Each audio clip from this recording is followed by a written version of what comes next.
So what did he tell you? He said something about a hit. A hit on who? Dolph. Here's what actually happened. The woman who testified in the Hernandez-Govan trial in Memphis was named Angela Arnold. She has been in a relationship with Cornelius Smith, one of young Dolph's convicted shooters, since 2016. She has never been romantically linked to Yo Gotti in any reporting, any court document, or any news article. She is the partner of one of the triggermen, not the ex of the label CEO.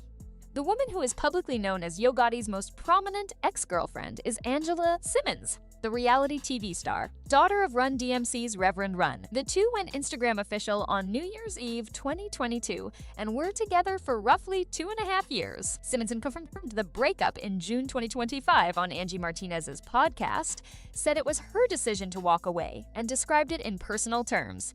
She has never testified in any courtroom. She has never publicly addressed the young Dolph murder, Big Juke's alleged role in any bounty, or anything connected to the CMG trials. Two women named Angela. One testified, one didn't. That's the whole mix-up.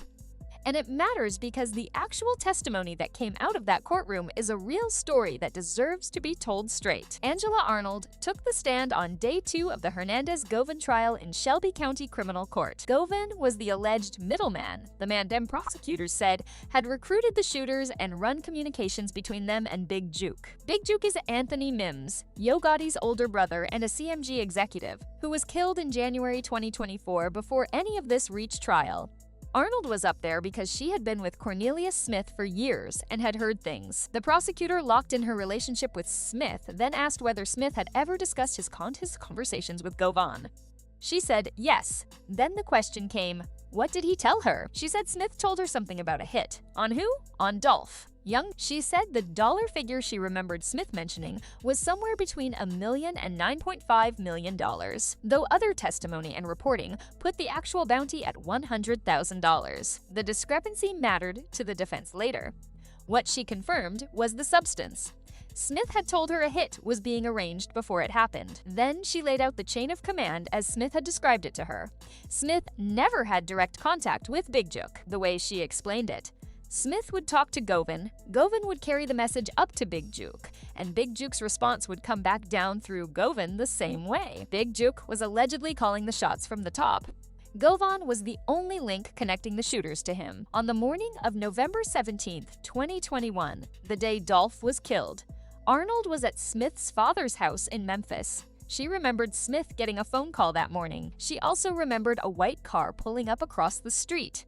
The getaway vehicle prosecutors had built their case around was a stolen white Mercedes-Benz. Smith, in his own testimony the day before, had said Justin Johnson picked him up in that white Mercedes, swung by Govan's house briefly, and then they started moving through the city tracking Dolph, eventually tailing him into the parking lot at Makita's Butter Cookies. Dolph was inside buying cookies for a charity giveaway when the shooting happened. He was hit 22 times. He died at the scene. Hours later, Arnold's phone rang from a number she didn't recognize. Smith was calling from an unknown line because he had left his own phone in the Mercedes. He told her to come pick him up from Two Lane Apartments, somewhere she had never been. She drove over in her dark gray Chevy Trax and waited. When he got in the car, the first thing he told her was that he'd been shot in the shoulder at Makita's Cookies. He told her they had been shooting at Dolph. From there, Arnold walked to the courtroom through the cleanup operation that followed. A few days after the murders, Smith needed to wipe his fingerprints off the abandoned Mercedes. Arnold drove him near Govan's neighborhood, dropped him at the top of Bradford Street, circled the block, and picked him back up. Smith had gone into a yard behind the house with a towel and peroxide, wiped down the door panel, and dipped. He had called Govan beforehand to put him on notice that he'd be back there. Then, weeks later, Smith ran into Govan in South Memphis while he was out picking up pills. According to what Smith told Arnold, Govan made a U-turn, pulled in behind him, and got out.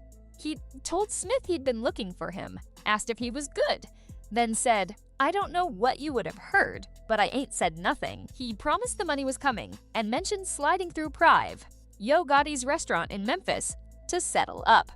That mention of pride was what prosecutors leaned on. It connected the post-murder money conversation directly to a CMG-affiliated business and, by extension, to the world Big Jook operated in. Arnold also confirmed what she had told police in December 2021, 1 month after the murder, that everything in the conspiracy came from a higher power, and that higher power was Big Jook. But here's where the testimony ran into its limits, and where the defense made its most effective moves. Defense attorney Manny Aurora, a lawyer with a long resume of high-profile rap industry cases out of Atlanta, started with a simple foundation.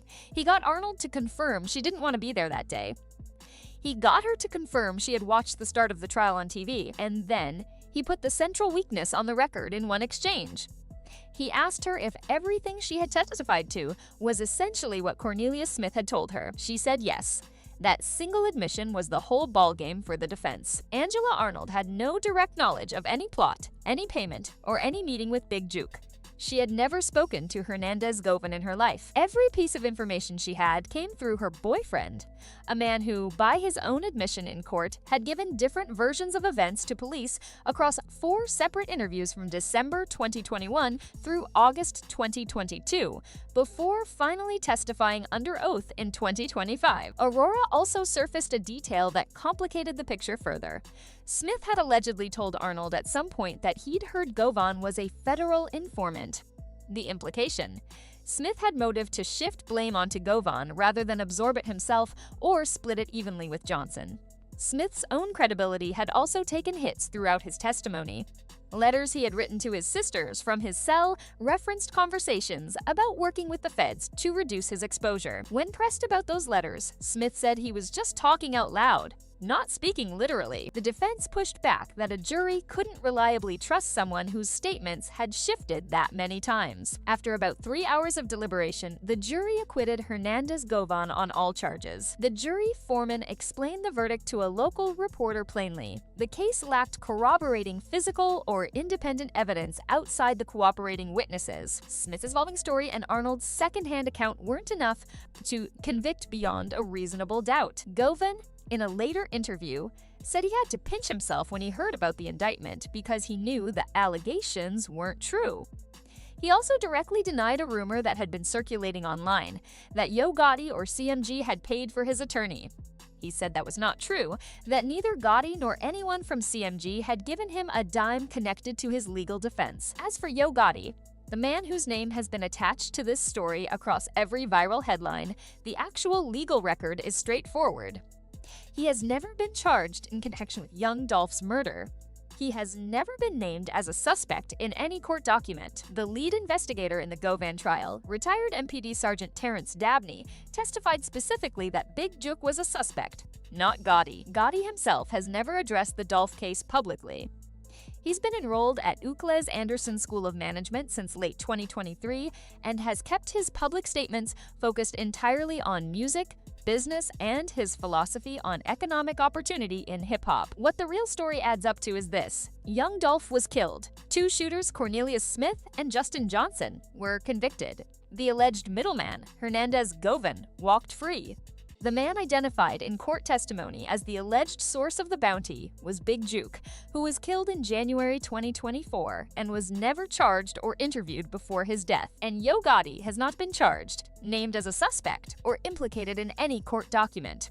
The woman who testified was Angela Arnold, Cornelius Smith's girlfriend since 2016. She testified reluctantly, secondhand, and the case she helped build wasn't strong enough to convict. The woman who didn't testify, never apologized, and never revealed anything in a courtroom was Angela Simmons, the actual ex-girlfriend, who described a breakup in personal terms on a podcast and hasn't said a public word about any of this.